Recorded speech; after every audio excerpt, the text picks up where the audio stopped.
Hello student, कैसे हैं आप। एक बार पुनः स्वागत है आपका मेरे एवं आपके अपने यूट्यूब चैनल केमिस्ट्री माइंड में। क्लास 11 के बच्चों को मैं केमिकल बॉन्डिंग अर्थात यूनिट 4 की एक्सरसाइज बता रहा था, जिसकी 2 लेक्चर में आपको दे चुका हूं। 2 लेक्चर में मैंने पहले लेक्चर में 1 से 10 तक के क्वेश्चंस का सॉल्यूशन दिया था और दूसरे लेक्चर में मैंने 11 से लेकर के 20 तक का सॉल्यूशन दिया था।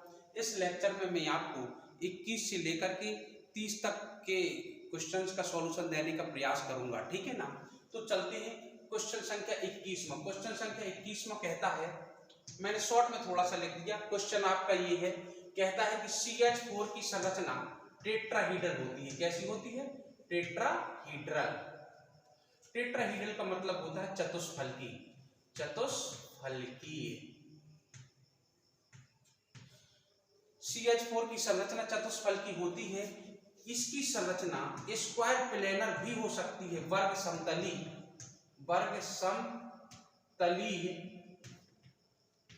भी हो सकती है क्या, और यदि नहीं तो क्यों। ठीक है, क्वेश्चन आपको समझ में आ गया होगा या आप अपनी किताब से देखें।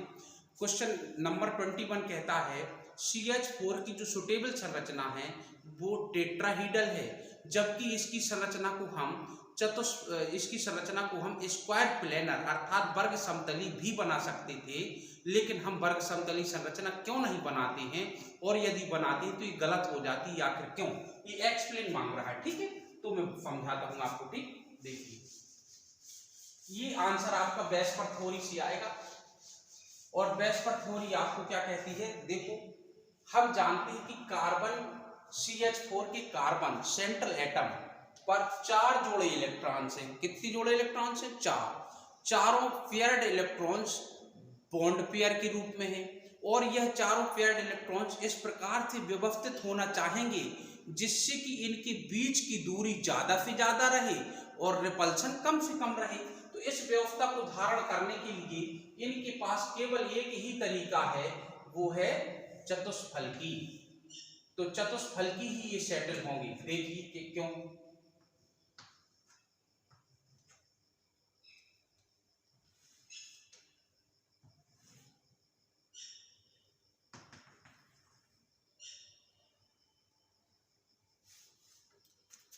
ऐसे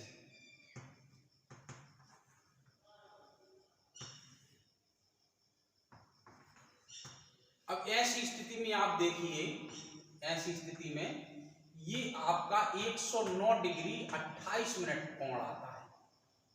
कितना आता है? 109 डिग्री 28 मिनट। और इस स्थिति में यह दोनों बॉन्ड, ये दोनों बॉन्ड आपस में काफी दूर है।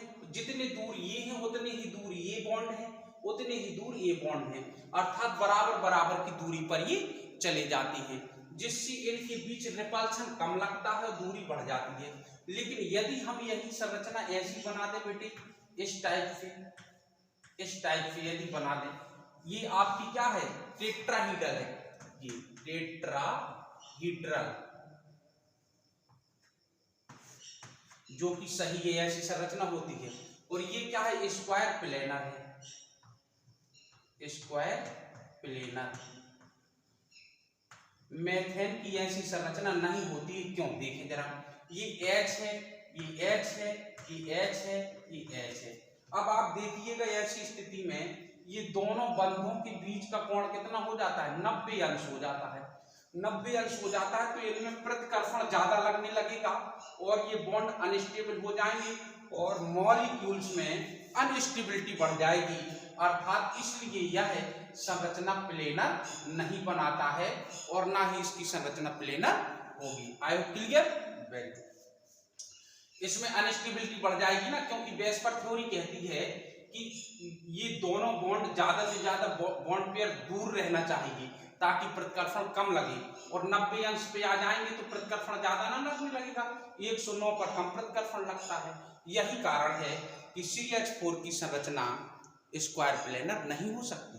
ठीक है, अच्छा, बहुत अच्छा क्वेश्चन है। क्वेश्चन नंबर 22 में, क्वेश्चन नंबर जो 22 है ये बहुत अच्छा क्वेश्चन है। क्वेश्चन नंबर 22 कहता है कि BeH2 मॉलिक्यूल्स, अगर पूरे मॉलिक्यूल्स की बात करें पूरे मॉलिक्यूल्स की बात करें, BeH2 molecules is non polar. कैसा है? नॉन पोलर, अध्रुवी है। बट जो इसमें बंध बन रहे हैं Be bond H is polar. ये बंध तो पोलर है लेकिन मॉलिक्यूल्स नॉन पोलर है। ऐसा क्यों है? तो देखो, बंध डिपेंड करता है पोलरिटी पर। जिन दो एटम्स के बिटवीन बंध बना है उनमें पोल्स हैं कि नहीं है, और यदि पोल्स है तो वो बॉन्ड पोलर हो गया। लेकिन मॉलिक्यूल्स पोलर होगा कि नहीं होगा, ये डिपेंड करता है उसके डाइपोल मूवमेंट पर। जो परिणामी डाइपोल मूवमेंट आएगा, यदि वह जीरो नहीं है तो मॉलिक्यूल्स भी पोलर होगा, लेकिन परिणामी डाइपोल मूवमेंट अगर जीरो आ गया तो मॉलिक्यूल्स नॉन पोलर हो जाएगा। और यह है आंसर। BeH में ना पूछ रहा होगा, BeF2 में पूछ रहा होगा, ठीक है ना, तो आप इसको संशोधित कर लेना। BeF इज पोलर, और जबकि BeF2 मॉलिक्यूल्स पूछ रहा होगा नॉन पोलर, ठीक है। BeF2 molecules is non polar while Be bond F पूछ रहा होगा, Be bond F is polar, इस टाइप से पूछ रहा होगा। तो देखिए जरा इसको, ये क्यों है नॉन पोलर और बॉन्ड क्यों है पोलर, ये देखना है। अच्छा, इसकी इलेक्ट्रोनेगेटिविटी इससे बहुत ज्यादा है, हमें पता है इसकी 4 होती है और इसकी तो कम होती है। तो इस पर पार्शियल ऋणावेश आ गया होगा, इस पर पार्शियल धनावेश आ गया होगा, इस पर पार्शियल ऋणावेश आ गया होगा। तो बताओ, ये पोल्स की तरह कार्य करने लगा, डाइपोल की तरह। तो जब ये डाइपोल्स की तरह कार्य करने लगा तो ये बॉन्ड क्या है? ये बॉन्ड तो है तुम्हारा ये पोलर, यानी कि ध्रुवी बंध है। ये बॉन्ड भी क्या होगा तुम्हारा? पोलर, ठीक। लेकिन अब देखो, अब इसका द्विध्रुव आघूर्ण निकालो तो धन सिरे से ऋण सिरे की ओर होती डायरेक्शन। तो ये आया तुम्हारा म्यू पर, और ये तुम्हारा इस तरफ ये हो गया तुम्हारा μ2। और इन दोनों की दिशाएं बिल्कुल विपरीत हैं और परिणाम बराबर है। सो परिणामी म्यू इक्वल टू कितना होगा? μ1 माइनस μ2 बराबर आ जाएगा 0। इसलिए अणु BeF2 मॉलिक्यूल्स तो होगा नॉन पोलर, अध्रुवी होगा, लेकिन इसके बंध ध्रुवी होंगे। क्लियर? ठीक। अच्छा, अगला क्वेश्चन जो 23 क्वेश्चन है, ये भी बड़ा अच्छा क्वेश्चन है। देखें 23 को। 23 क्वेश्चन कहता है dipole movement of NH3, dipole movement of NH3 is greater than dipole movement of NF3। Why? ऐसा क्यों?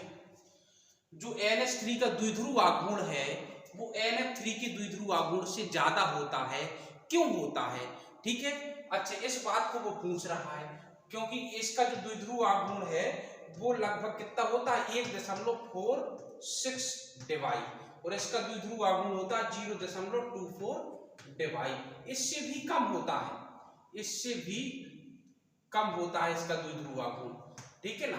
तो कहता है इतना डिफरेंस क्यों आ रहा है, इसका रीजन हमें समझाएगी तो आप समझे, ठीक। देखो, जो पहले NH3 देखिए, ये H है, ये H है, ये H है, और ये आपका लोन पेयर ऑफ इलेक्ट्रॉन्स है। ये है आपका N, ये F है, ये F है, और ये भी F है। ये है आपका लोन पेयर इलेक्ट्रॉन्स, ऐसे, ठीक है। अब आप चेक कर लीजिए इधर देखो, नाइट्रोजन की विद्युत ऋणात्मकता हाइड्रोजन से कई गुना ज्यादा है, इसलिए ये क्या है, इसका जो डायरेक्शन होगा धन सिरे से ऋण सिरे की ओर होगा इसका, ठीक है ना। और इसकी डायरेक्शन ऐसी होगी, इसकी डायरेक्शन ऐसी होगी। लोन पेयर इलेक्ट्रॉन की सदैव एटम से लोन पेयर इलेक्ट्रॉन्स की ओर म्यू की डायरेक्शन होती है, तो इसकी भी डायरेक्शन कैसी होगी? ऐसी होगी। तो इसका म्यू क्या आएगा? इसका म्यू देखो ऐड आएगा, जुड़ जाएगा कि ना जुड़ जाएगा, तो म्यू इज ग्रेटर देन, ज्यादा होगा म्यू की ना होगा, ठीक। इसमें देखें, फ्लोरीन की विद्युत ऋणात्मकता नाइट्रोजन से ज्यादा है। नाइट्रोजन की विद्युत ऋणात्मकता तो होती है 3, कितनी होती है इसकी? 3 किसके? पॉलिंग पैमाने से, और इसकी होती है 4, इसकी कितनी होती है? 4। तो देखिए जरा, ये साजिक इलेक्ट्रॉन को इस ओर खींचेगा, और डायरेक्शन कैसी होती है, धन सिरे से ऋण सिरे की। धन सिरे का मतलब है, देखो मैं इधर लिख देता हूं नोट में, आप ध्यान रखना इसको, ठीक। इधर लिख देता हूं, कहां लिख दूं, इधर नोट में।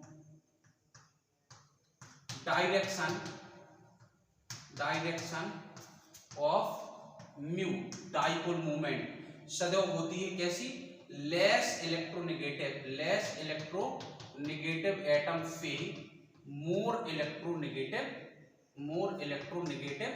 एटम की ओर। ये आपको ध्यान रखना है डायरेक्शन में, केमिस्ट्री में डाइपोल मूवमेंट निकालते वक्त।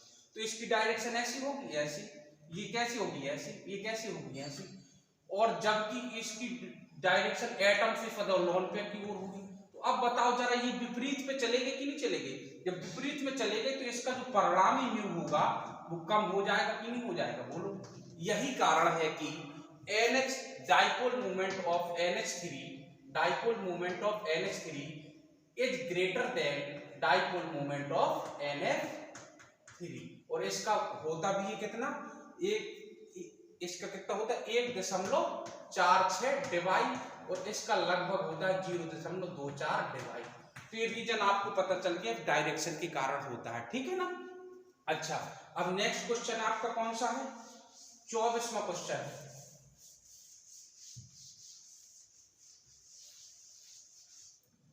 24।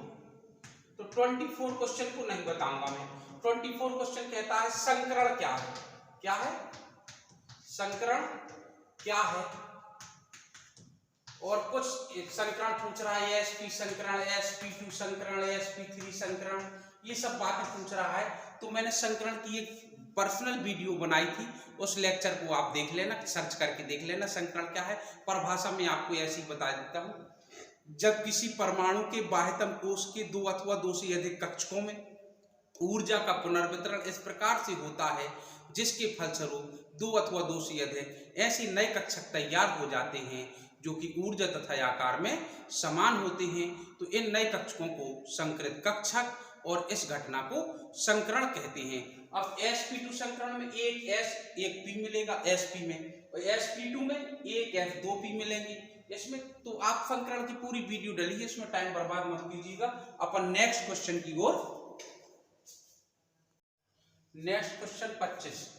तो 25वां क्वेश्चन कह रहा है, बहुत सुंदर क्वेश्चन है, reaction AlCl3 plus Cl minus after reaction AlCl4 में Al पर संकरण पर परिवर्तन क्या होगा? यस, आंसर में होगा, हाँ होगा। और क्या परिवर्तन होगा देख लीजिए, अभी ये अच्छा क्वेश्चन है आपका, ठीक है। देखिए इधर एल्यूमिनियम पर कौन सा संकरण है, एक्चुअली इधर एल्यूमिनियम पर आपका sp2 संकरण है और इधर sp3 संकरण है। आप तो केवल इतनी से ही बच सकते हो। वो पूछ रहा है क्या संकरण में परिवर्तन होगा, और यदि होगा तो क्या होगा। तो आप कह सकते हैं हाँ संकरण में परिवर्तन होगा। AlCl3 में sp2 संकरण है, लेकिन Cl माइनस से रिएक्शन होने के बाद जो AlCl4 एक माइनस बना है, इसके Al एटम पर sp3 संकरण होगा। अब अगर आप ये जानना चाहते हैं या वो क्वेश्चन में कभी जोड़ देता है कि ये परिवर्तन क्यों होगा, तो देखिए इधर से अपन एक्सप्लेन करते हैं बिल्कुल आराम से। देखो Al इस टाइप से जुड़ा हुआ है, इस टाइप से। तो Al के बाह्यतम कोश में कितने इलेक्ट्रॉन होते हैं? 3। तो अब कितने, ये Bp हो गया, ये Bp हो गया, ये Bp हो गया। तो यानी कि कहने का मतलब है ये सिग्मा बॉन्ड और ये सिग्मा बॉन्ड, ये सिग्मा बॉन्ड, क्या लोन पेयर बचा? अब इसके पास नहीं बचा। तो hybrid orbitals equal to sigma bond plus lone pair, ठीक है ना। तो अब एल्यूमिनियम के पास कितने सिग्मा बॉन्ड है बेटा? 1 2 3। लोन पेयर क्या है? 0। तो कितना आ गया? 3। और 3 का मतलब क्या होता है? संकरण देखेंगे, 3 का मतलब संकरण, एक s हो गया, कितने बचे? 2 p हो गए, तो संकरण को sp2, ठीक है ना। अब जब इसने रिएक्शन कर ली तो इस चीज में चेंज हो गया होगा। तो ये कैसे चेंज होगा ये भी मैं थोड़ा सा बता दूं, ठीक है ना। कोऑर्डिनेट बॉन्ड क्या होता है, देखो इसके पास बैकेट p ऑर्बिटल होगा और इसके पास जो है लोन पेयर इलेक्ट्रॉन है जिसके पास माइनस है 1 2 3 4 5 6 7 8। इसका आफ्टर कंप्लीट है तो कितने लोन पेयर है, 4 जोड़े लोन पेयर इलेक्ट्रॉन है। तो ये इसको अपना इलेक्ट्रॉन देकर के कोऑर्डिनेट बॉन्ड बना लेगा, और कोऑर्डिनेट बॉन्ड बनाएगा तो इस पर क्या आ जाएगा, देखिए इस पर आ जाएगा हमारा माइनस चार्ज, इस पर आ जाना चाहिए हमारा, पहले से माइनस था तो ये हो जाएगा न्यूट्रल। देखो पहले से ऋण था ना, तो इधर आएगा प्लस चार्ज, तो इधर आएगा माइनस चार्ज, तो इधर आ जाएगा माइनस चार्ज, इधर प्लस आएगा, तो ये हो जाएगा न्यूट्रल। तो एक्चुअली यदि इसकी संरचना खोली जाए तो ये ऐसे होगा Al Cl Cl Cl और ये है Cl, और ये एक ऐसा बॉन्ड होगा, और ये 1 2 3 4 5 जी 6 इलेक्ट्रॉन होंगे, वो इधर ऋण चार्ज आ जाए, ठीक है ना। अब ऐड किस कंडीशन में देखिए, ये सिग्मा ये सिग्मा ये सिग्मा ये सिग्मा, लेकिन इसके पास लोन पेयर थोड़ी ना रहेगा, इसके पास 6 इलेक्ट्रॉन थी, अगर ये आ गया तो होगी तो 8 ही केवल, ठीक है ना, एक्स्ट्रा इलेक्ट्रॉन कोई नहीं है। तो ये कितना कहलाएगा, हाइब्रिड ऑर्बिटल्स इक्वल टू होगा सिग्मा बॉन्ड प्लस Lp। तो हाइब्रिड ऑर्बिटल्स इक्वल टू ये कितना हो जाएगा, सिग्मा बॉन्ड कितनी 4 और Lp 0 है, क्योंकि वैकेंट ऑर्बिटल्स में एक इलेक्ट्रॉन पहले आया, फिर उसने साझा कर लिया, लोन पेयर के रूप में इलेक्ट्रॉन्स नहीं है, ये इसकी संरचना है। Al में लोन पेयर Lp क्या है, 0 है, ठीक है। तो अब 4 का मतलब क्या होगा, sp3, इसलिए इस रिएक्शन के दौरान Al के संकरण में परिवर्तन होगा और sp2 संकरण से sp3 संकरण हो जाएगा। बहुत अच्छा क्वेश्चन था, आप इसको नोट कर लें, ठीक है। अगला क्वेश्चन इससे अच्छा है, 26वां क्वेश्चन, क्वेश्चन नंबर 6, इसको मिटा करके नोट कर लिया, ठीक है। इसको मिटा करके हम अगला क्वेश्चन बताते हैं।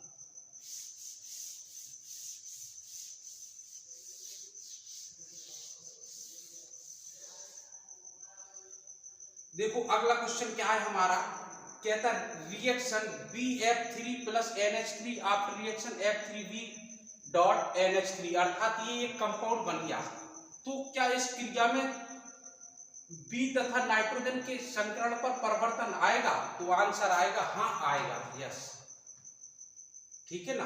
क्या परिवर्तन होगा देखते हैं, अभी चेक कर लेते हैं, क्या बोरान के में दोनों में परिवर्तन आएगा कि एक में आएगा कि एक भी में नहीं आएगा, तो अभी देखते हैं, ठीक है। इधर देखो जरा बेटा, ये BF3 और ये है प्लस NH3, और आप रिएक्शन एक्चुअली इसके पास लोन पेयर इलेक्ट्रॉन है और इसके पास वैकेंट p ऑर्बिटल है, तो ये कोऑर्डिनेट बॉन्ड बना लेगा और ये बनाएगा, देखो B G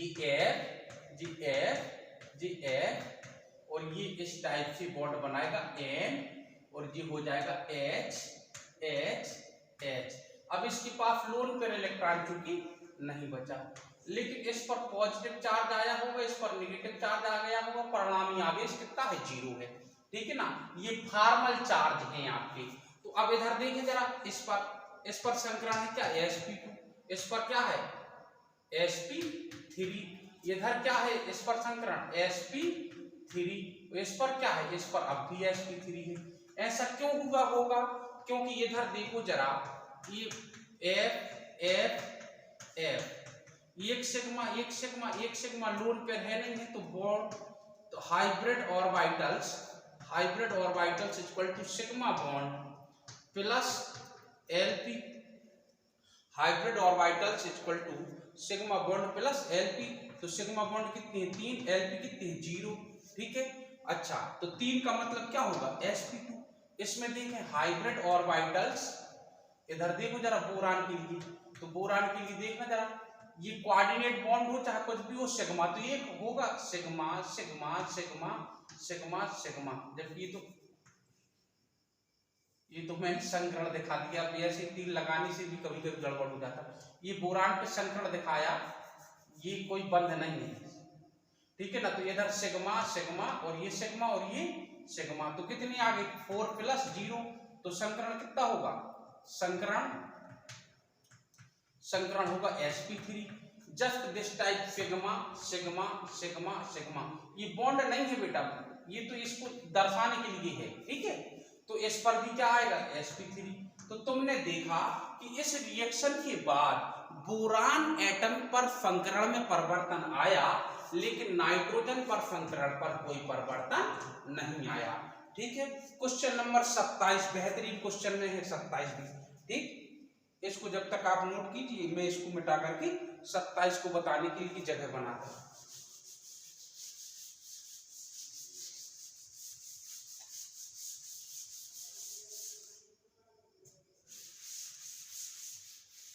क्वेश्चन नंबर 27 देखिए क्या कह रहा है। क्वेश्चन नंबर 27 कह रहा है एथिलीन यानी C2H4 तथा एसिटिलीन C2H2 के ऑर्बिटल्स डायग्राम बनाइए। ऑर्बिटल्स डायग्राम बनाइए और उसमें सिग्मा तथा पाई बॉन्ड को दर्शाइए। तो आप देखते हैं कि इसमें जो C2H4 है तो ये C, इधर सिंगल बॉन्ड C और ये single bond H, single bond H, single bond H, single bond H और ये डबल बॉन्ड ये सिग्मा, ये पाई, ये सिग्मा, ये सिग्मा, ये सिग्मा, ये सिग्मा होता है।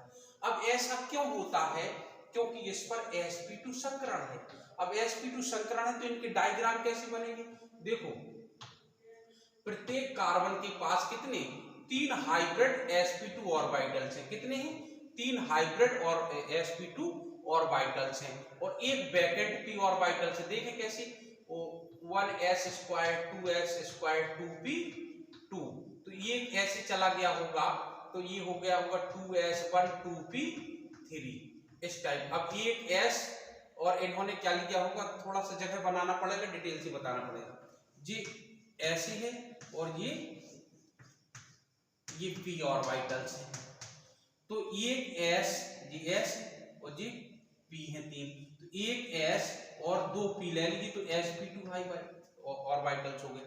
तो देखो ये s है और s का s से ओवरलैपिंग हुआ तो अक्षीय ओवरलैपिंग होगा ये, और ये बन गया। ठीक है ना, ये क्या है तुम्हारा sp2 हाइब्रिड ऑर्बिटल्स और ये भी sp2 हाइब्रिड ऑर्बिटल्स। तो देखो अभी मैं इधर बताता हूं। अभी C, ये जो p ऑर्बिटल जिसने संकरण में भाग नहीं लिया वो ये ऐसे बना देती है। ठीक है, अच्छा, तो इसकी जो 3 हाइब्रिड sp2 ऑर्बिटल्स हैं तो एक हाइब्रिड ये हो गया, ये क्या है तुम्हारा sp2, एक हाइब्रिड ये हो गया, ये भी तुम्हारा क्या है sp2, एक हाइब्रिड ये हो गया, ये भी तुम्हारा क्या है sp2।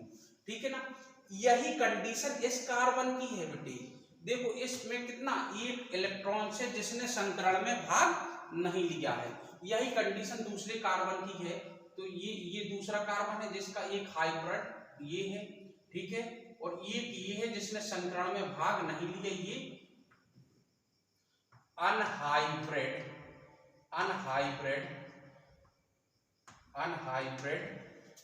p ऑर्बिटल्स, ये अनहाइब्रिड p ऑर्बिटल्स ये दोनों। ठीक है, अच्छा, ये sp2 है और ये sp2 है। अब इन दोनों sp2 से देखना, इन दोनों sp2 से ये हाइड्रोजन जुड़े हैं इधर से, जी H है, जी H है।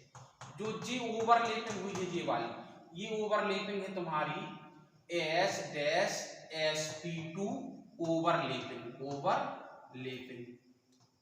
ये ओवरलैपिंग की फलस्वरूप बॉन्ड बना है। ठीक, इसी प्रकार से इधर ये ओवरलैपिंग हुई है जी H, जी कौन सी ओवरलैपिंग है S dash sp2 overlapping.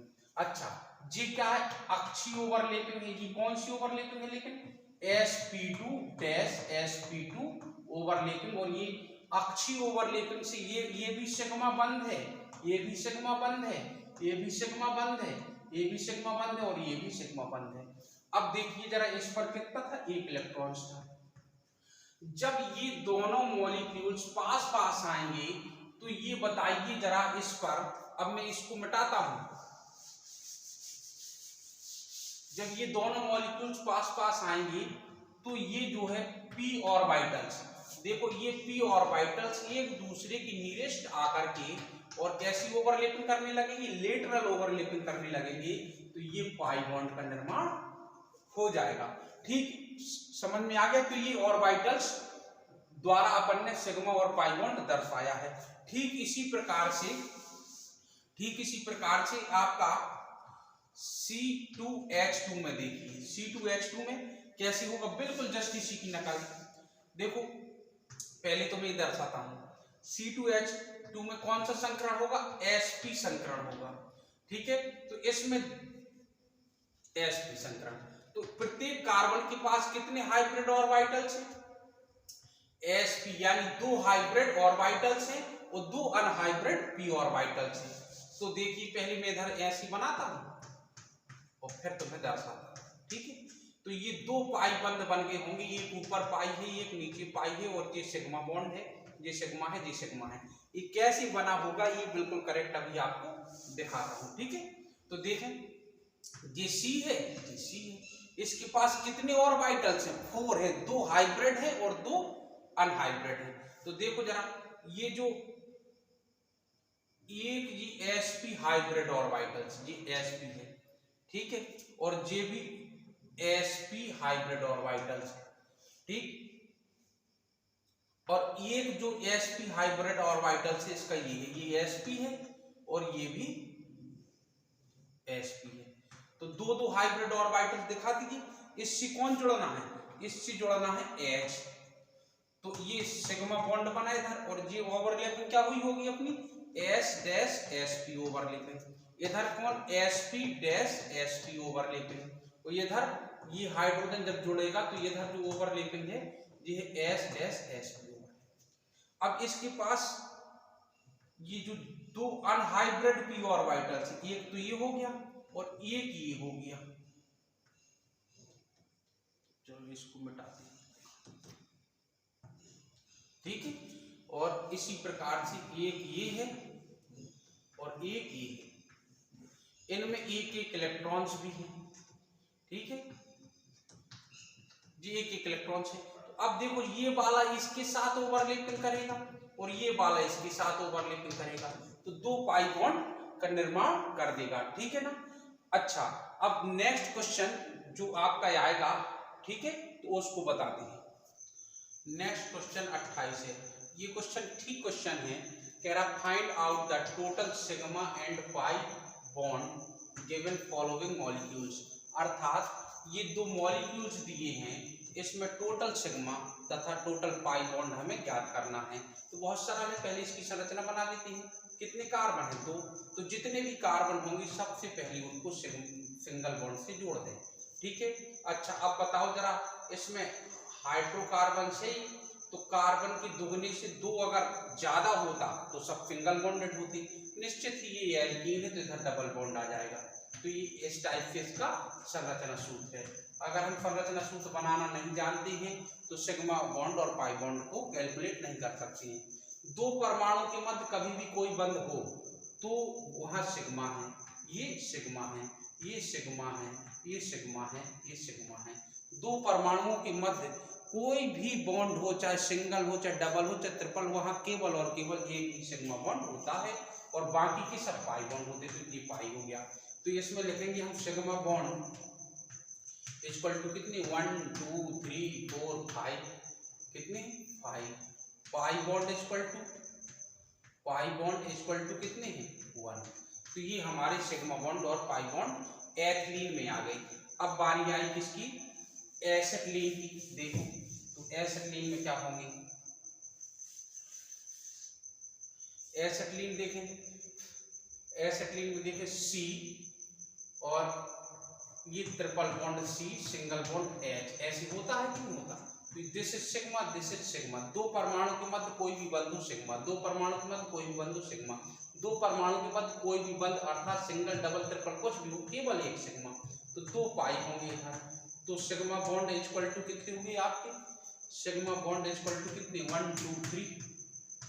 Pi bond equal to हुए आपके 2। तो ये आपके क्वेश्चन नंबर 28 का आंसर है। कितने सिग्मा कितने पाई बॉन्ड होंगे इन मॉलिक्यूल्स में पूछ रहा है, तो ये कैलकुलेट अपन ने कर दीजिए, ठीक है। अच्छा अब है आपका क्वेश्चन नंबर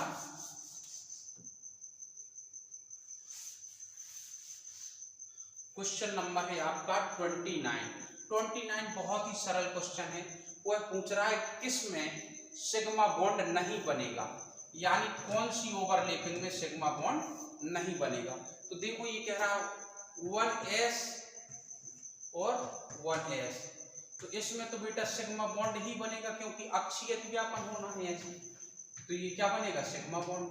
अच्छा 1s तथा 2px, तो ये s है और ये px है, तो ये जब मिलेंगी तो ये भी अक्षीय व्यापन हो जाएगी ऐसे, तो ये इसमें भी सिग्मा बॉन्ड बनेगा।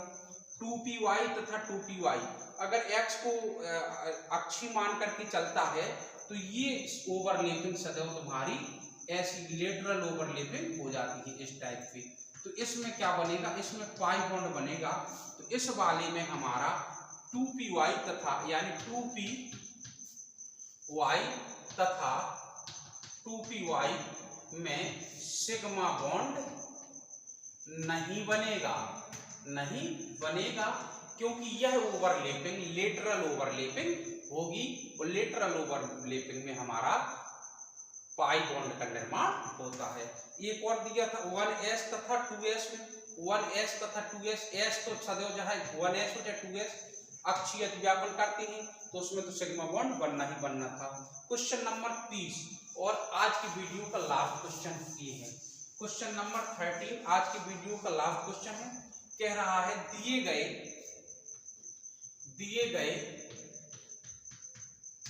अणुओं मॉलिक्यूल्स, दिए गए मॉलिक्यूल्स के प्रत्येक कार्बन एटम पर संकरण ज्ञात करो। ये क्वेश्चन कर रहा है संकरण ज्ञात करो, ठीक है ना। तो अगर उसने मॉलिक्यूल्स दे दिया है और आप उसकी संरचना नहीं बना पा रहे हैं तो आप संकरण ज्ञात नहीं कर सकते हैं, लेकिन संरचना बना पा रहे हैं तो आप संकरण ज्ञात कर सकते हैं। पहला क्वेश्चन दे रखा उसने एथेन में, किसमें एथेन, ये H और ये CH, सेम कंडीशन है कि नहीं, एक सिग्मा एक सिग्मा एक सिग्मा और ये सिग्मा, ऐसे ये सिग्मा सिग्मा सिग्मा और ये सिग्मा जो है दोनों में कॉमन है। तो हाइब्रिड ऑर्बिटल इक्वल टू हमारा निकलेगा सिग्मा बॉन्ड प्लस Lp। तो सिग्मा बॉन्ड कितने हैं इसके पास, देखो कितने हैं 4 और Lp कितना है 0। तो संकरण कितना आया बेटा, संकरण आ जाएगा तुम्हारा sp3, वही कंडीशन इसके पास है। तो इसमें संकरण क्या होगा sp3 और इसमें भी क्या होगा sp3, ठीक है क्लियर। अच्छा दूसरा क्वेश्चन में क्या कह रहा है संकरण के लिए, दूसरी क्वेश्चन में भी दूसरा क्वेश्चन कह रहा है आपका इस टाइप का CH2 single bond CH double bond CH2, ये प्रोपिलीन का सूत्र है। तो अब तुम बताओ जरा, ये सिग्मा और दो मैं इसको ऐसे कर लूं, जितने हाइड्रोजन है उतनी सिग्मा लेकर के चलिए, तो ये सिग्मा तो क्या संकरण आ जाएगा इसमें sp2। इसमें देखो ये सिग्मा एक हाइड्रोजन का, तो इसमें भी क्या आ जाएगा sp2। इसमें देखो एक सिग्मा ये है और 2 हाइड्रोजन की, तो इसमें भी क्या आ जाएगा sp2, ठीक है ना। अच्छा ये CH3 है तुम्हारा, प्रोपिलीन है ना, तो इधर क्या आ जाएगा sp3। देखो फिर से समझाता हूं, ये सूत्र है तुम्हारा CH3 single bond CH double bond CH2, ठीक है ना। ये सूत्र तुम्हारा CH3 single bond CH double bond CH2 है। तो अब देखो अगर इसकी संरचना बनाओगे तभी क्लियर हो पाएगा। देखिए इधर इस टाइप से, ये H, ये double bond C single bond H। अब देखो इधर ये सिग्मा ये सिग्मा ये सिग्मा ये सिग्मा कितने हो गए 4 सिग्मा हो गए, तो इस पर क्या निकला sp3। इस पर ये सिग्मा और ये सिग्मा, तो क्या आया sp2। इस पर सिग्मा सिग्मा सिग्मा 3 सिग्मा है तो sp2। तो ये प्रत्येक कार्बन पर प्रोपिलीन के संकरण मिल गया। इसके बाद तुम्हारा जो मॉलिक्यूल है वो है एथिल एल्कोहल। क्या है एथिल एल्कोहल।